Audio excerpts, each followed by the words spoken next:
नमस्कार। विद्या news live में आपका स्वागत है। मध्य प्रदेश के बाद झारखंड में भी कांग्रेस के साथ राज्यसभा चुनाव में खेला हो गया। कांग्रेस के उम्मीदवार प्रणव झा चुनाव हार गए हैं। खास बात ये कि दोनों जगह में अंतर ये है कि वहां पर बीजेपी ने खेला किया था। शिकायत कर दी थी मीनाक्षी नटराजन की और कि उन्होंने पूरी जानकारी नहीं दी है हलफनामे में, और उसके आधार पर वो उनका नामांकन रद्द हो गया था। और यहां पर जो खेला हुआ है वो खेला और किसी ने नहीं बल्कि अपनों ने किया है। बहुमत होते हुए भी अपनों के खेल की वजह से कांग्रेस उम्मीदवार चुनाव हार गए हैं। अब जरा गणित को समझिए कि वहां पर दो राज्यसभा की सीटें खाली हुई थी। कांग्रेस और जेएमएम, आरजेडी और लेफ्ट एक साथ हैं। तो जेएमएम ने चुनाव को याद कीजिए, जब नामांकन करना था अपना उम्मीदवार घोषित कर दिया, और कांग्रेस ने भी बिना बात किए अपना उम्मीदवार घोषित कर दिया था, जिसको जेएमएम ने बुरा माना था। 12 दोनों के प्रत्याशी चुनाव मैदान में रहे। जेएमएम की तरफ से जो प्रत्याशी थे वो बैजनाथ राम, और कांग्रेस की तरफ से प्रणव झा। अब सीटों का गणित कुछ इस तरीके से था कि जेएमएम के पास 34 विधायक है और कांग्रेस के पास जो है वो 16, आरजेडी के पास 4 और लेफ्ट के पास यानी माले के पास 2।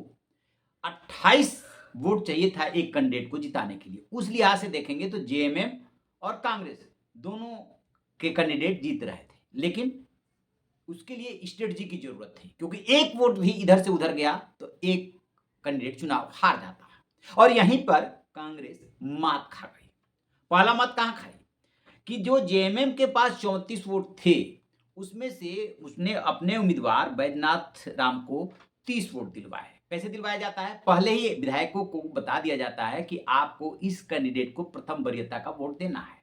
तो उसने 30 विधायकों को अलॉट किया कि आपको बैजनाथ राम को देना है, जबकि 28 पे हार जीत हो रही थी। मतलब 28 वोट मिल जाते तो जीत जाते, लेकिन जेएमएम का कहना है कि उसने सेफ साइड गेम खेला और 30 वोट इधर दिलवा दिए। तो 2 वोट तो वहीं पे कम हो गए, क्योंकि नेक टू नेक था। इनके पास टोटल वोट की संख्या थी 56 और अलग अलग 28-28 वोट मिलने थे। तो एक खेल तो इनके साथ यहां हुआ, जो जेएमएम ने अपने कैंडिडेट के लिए 2 वोट उधर अधिक दिलवाए।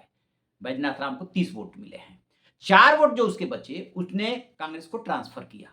तो कांग्रेस के पास जो वोट था, अपने विधायक थे, वो 16 और 4 उसके आए 20। इसमें से एक वोट अमान्य घोषित हो गया है। तो 20 वोट मिले, जिसमें से एक अमान्य घोषित हुआ।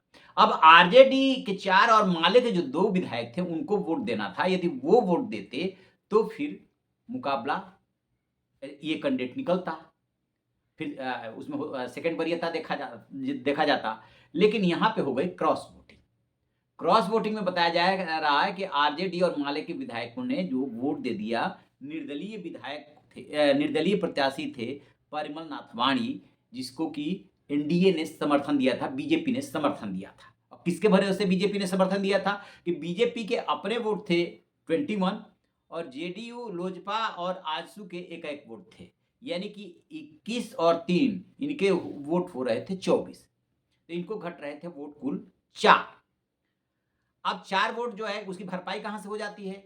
बताया ये जा रहा है कि जो क्रॉस वोटिंग हुई उसमें से इनको वोट मिले हैं, जो निर्दलीय है नाथवाणी, इनको वहां पर वोट मिल गए 5, क्रॉस वोटिंग में चले गए हैं अधिक। तो इनका वोट जो है पहुंच गया 30, जिसमें से 2 अमान्य बताया जा रहा है। तो इनको वोट मिल गए 28 और रह गए कांग्रेस के उम्मीदवार। अच्छा, इसकी पुष्टि इस बात से भी हो रही है क्योंकि कांग्रेस के जो वहां पर प्रभारी हैं के राजू, उन्होंने जो क्रॉस वोटिंग हुई है उसको लेकर के निराशा जाहिर की है। और ये जो आरजेडी के पर्यवेक्षक है भोला यादव, उनका कहना यह है कि जो हाईकमान का निर्देश मिला था उसके अनुसार वोटिंग हुई है। यानी कि दोनों पक्ष एक तरह से स्वीकार कर रहा है कि हाँ, हमने आपको वोट नहीं दिया है। दोनों पक्ष से मतलब इधर आरजेडी और उधर जो है कांग्रेस जो कह रही है उसकी आरजेडी के पर्यवेक्षक एक तरह से पुष्टि कर रहे हैं।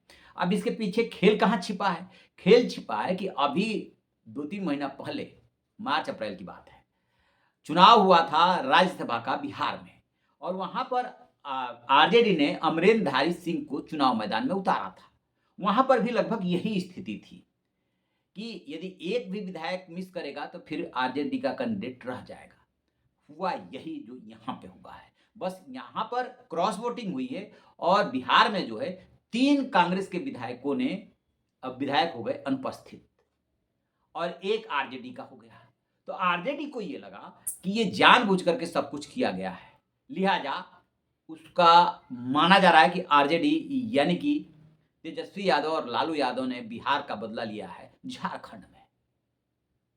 अब ये जब भी ऐसा होता है, चाहे आप क्रॉस वोटिंग करें या अनुपस्थित रहें, तो उसमें ये आप कुछ न कुछ कि परिवार का फला आदमी बीमार था या यहाँ हम फंस गए थे, ऐसे हुआ था। तो अमरेंद्रधारी सिंह की जो हार हुई थी बिहार में, वैसे ही प्रणव झा की हार करा दी गई झारखंड में। और यदि रणनीति इनकी बहुत सटीक बनी होती, पुख्ता बनी होती, तो ऐसी कोई वजह नहीं थी जिसकी वजह से प्रणव झा चुनाव हारते। पहला झटका वहां लगा जहां की जेएमएम ने सिर्फ अपना 4 वोट इनकी तरफ ट्रांसफर किया, 2 वोट उधर अपने कैंडिडेट को फालतू दिलवाए। उसका कहना यह है कि हम जोखिम नहीं ले सकते थे, पता चला कि ये कैंडिडेट भी हार जाए। और दूसरा झटका यहाँ पे ये लगा है कि आरजेडी और जो लेफ्ट है उसके विधायक जो है क्रॉस वोटिंग कर गए और 1 वोट माना जा रहा है कि इनका जो जेकेएलएम के जीते थे जयराम महतो, वो भी हो सकता है कि उनको मिल गया हो परिमल नाथ पानी को। बहरहाल इनको 28 वोट भी मिले हैं और 2 वोट अमान्य हुए हैं। इससे पता चल रहा है कि ये भी कांटे के मुकाबले में फंसे हुए थे। अब यहाँ पे बीजेपी पे आरोप आप नहीं लगा सकते। बीजेपी के लिए जहाँ भी इसकी गुंजाइश रहती है कि हाँ वो चुनाव जीत सकती है, केंद्र में सत्ता में होने का उसे फायदा मिल सकता है, वहीं बेशक उसके पास विधायकों की संख्या हो या ना हो, कैंडिडेट खड़ा कर देती है और मुकाबले को दिलचस्प बना देती है और यूं कहे कि बल्कि क्रॉस वोटिंग करा देती है। कई राज्यों में ऐसा हो चुका कि क्रॉस वोटिंग करा दिया, यहाँ पे भी क्रॉस वोटिंग हुई है। लेकिन यहाँ पर और जगह की जो स्थिति है उससे थोड़ा अलग है कि क्रॉस वोटिंग के साफ-साफ कारण दिख रहे हैं क्योंकि आपस में ही रिफ्ट है। अभी इंडिया गठबंधन की दिल्ली में बैठक हुई थी तो केरल में जो कुछ भी राहुल गांधी ने आरोप लगाए थे लेफ्ट पर, वो मामला उठा था कि भाई ये कैसा गठबंधन है कि आप व्यक्तिगत वार करते हैं। और भी दलों ने, अखिलेश ने, तेजस्वी ने ये सवाल उठाए थे कि कांग्रेस बड़ी पार्टी है, लिहाजा उसकी ज्यादा जिम्मेदारी बनती है सबको साथ लेकर चलने की। और तब तक उसके बाद ये चुनाव हुआ तो उस चुनाव में इन लोगों ने दे दिया है कांग्रेस को झटका।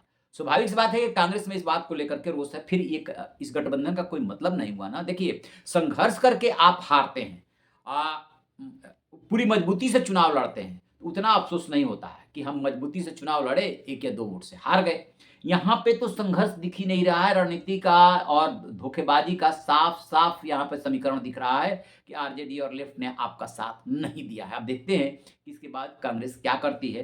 प्रणव झा के बारे में आपको एक बात बता दें कि प्रणव झा जो है खरगे के लेफ्टिनेंट हैं। जो मल्लिकार्जुन खरगे कांग्रेस के अध्यक्ष हैं, उनके लेफ्टिनेंट हैं, रात-दिन उनके साथ रहते हैं, उनका सारा काम-काज संभालते हैं, उनके चहेते हैं और उनको कांग्रेस ने टिकट दिया था वहाँ से, झारखंड से, और वो चुनाव हार गए। तो समझिए कि सीधे-सीधे कांग्रेस का जो हाई कमान है, जो केंद्रीय नेतृत्व है, उसके लिए ये बड़ा झटका है। राहुल गांधी के लिए झटका है। क्यों? क्योंकि वो खरगे का जितना सम्मान करते हैं, जो ये कहते हैं वो खरगे करते हैं और जो खरगे कहते हैं वो राहुल गांधी करते हैं। तो ये तो दोनों नेताओं के लिए झटका। अब इससे ऊपर तो कांग्रेस में कोई नेतृत्व तो है नहीं। सोनिया गांधी यदि हैं तो वो तो अब बुजुर्ग हो चली हैं, इन्हीं दोनों की आजकल चल रही है। तो लालू के बिना सहमति के तेजस्वी अपने मन से ऐसा कर लिए, लगता तो नहीं है। अब तस्वीर साफ होगी, वो भी आपसे शेयर करेंगे। आप क्या सोचते हैं कमेंट बॉक्स में जरूर बताइएगा। Thank you.